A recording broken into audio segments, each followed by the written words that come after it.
GST पर मोदी की दलाली कर रहे गोदी एंकर को आरजेडी की महिला प्रवक्ता ने लाइव डिबेट में ही ऐसा चाटा मारा कि एंकर की आंखों से आंसू आ गए, लोग तालियां बजाने लगे और एंकर सन्न खड़ा देखता रह गया। मोदी जी छींक भी देना तो भी मास्टर स्ट्रोक हो जाएगा, छींक भी दे मोदी जी तो भी मास्टर स्ट्रोक हो जाएगा।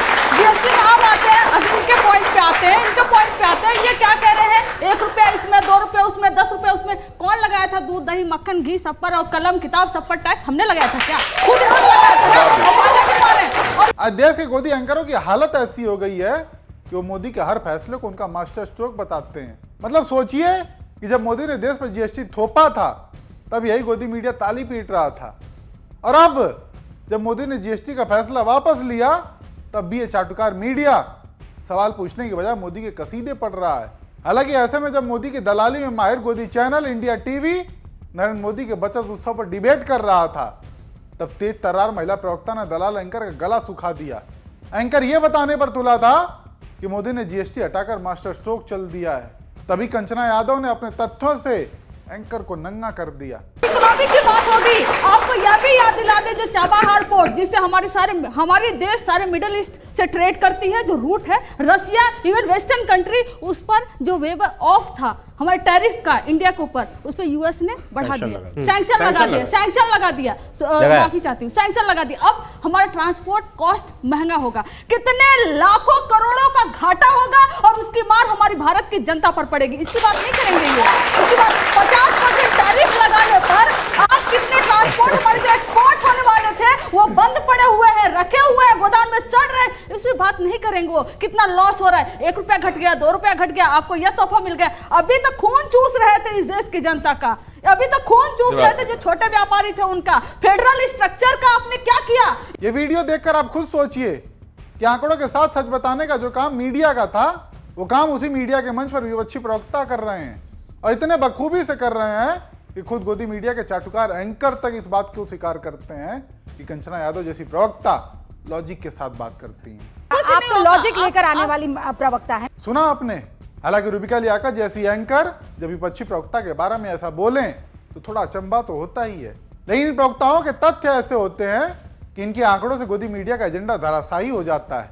एंकर के पास जवाब तक नहीं रहता, खड़ा देखता रहता है। हाँ, चीजें कल से सस्ती जरूर होंगी मोदी जी, क्योंकि सैलरी में कटौती होगी। कैसे? क्योंकि H1 वीजा जो है ना, H1B, उस पर वो आएंगे जब वापस 88 लाख रुपए साल भर में एक को देना पड़ेगा जब अमेरिका में, तो आप उनको कहाँ पर लाएंगे अपने देश में? इंफ्रास्ट्रक्चर आप बनाए हैं, सस्ते दिन अच्छे दिन बड़े अच्छे लगते हैं मोदी जी जब बोलते हैं उनके मुंह से, 1 घंटे का भाषण दे दिए। लेकिन एक बात और ध्यान देने वाली बात है कि जब मोदी जी फंसते हैं ना, बार बार जब कुछ ट्रेजिडी वाला काम कर देते हैं देश के लिए जो खतरनाक हो जाता है, तो ऐसे में फिर वो राष्ट्र के नाम पे संबोधन करते हैं, चाहे वो जीएसटी लागू कर रहे हो तब, चाहे वो डिमोनेटाइजेशन कर रहे हो तब, और चाहे वो अचानक से जो लॉकडाउन में लगा दिए कि हाँ आज से बंद है, पूरा देश बंद है, तब राष्ट्र के नाम पे संबोधन करने सामने आ जाते हैं। और मन की बात तो 125 बार कर चुके हैं अभी तक, जब से मोदी जी प्रधानमंत्री बने हैं 125 बार मन की बात करें। सौरभ जी, मैं आपसे पूछती हूँ कि कौन से मन की बात से आप सबसे ज्यादा इन्फ्लुएंस हुए, बताइए?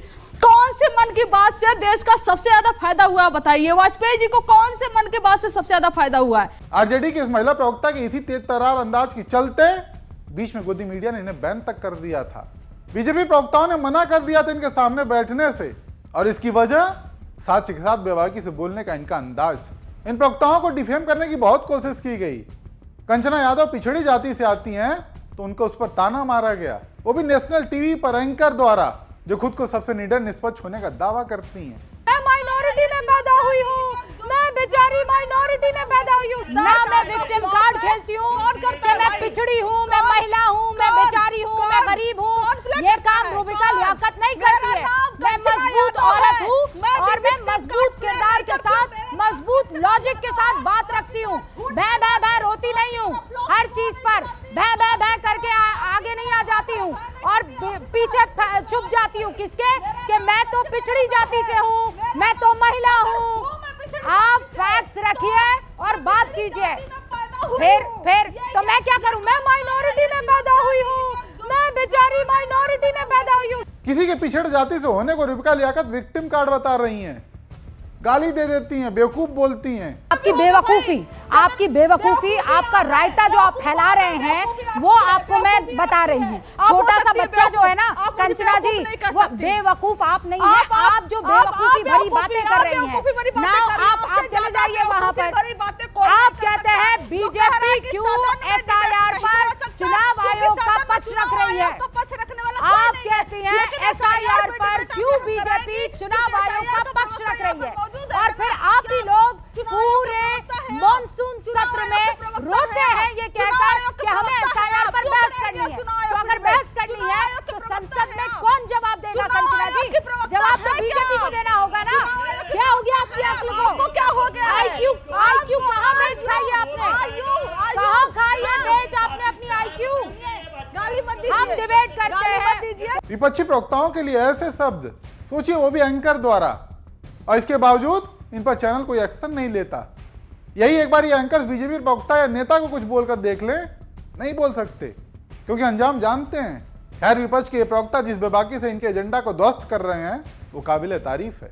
बाकी आप दर्शकों का इन पर क्या कहना है, अपनी राय कमेंट के जरिए जरूर बताएं।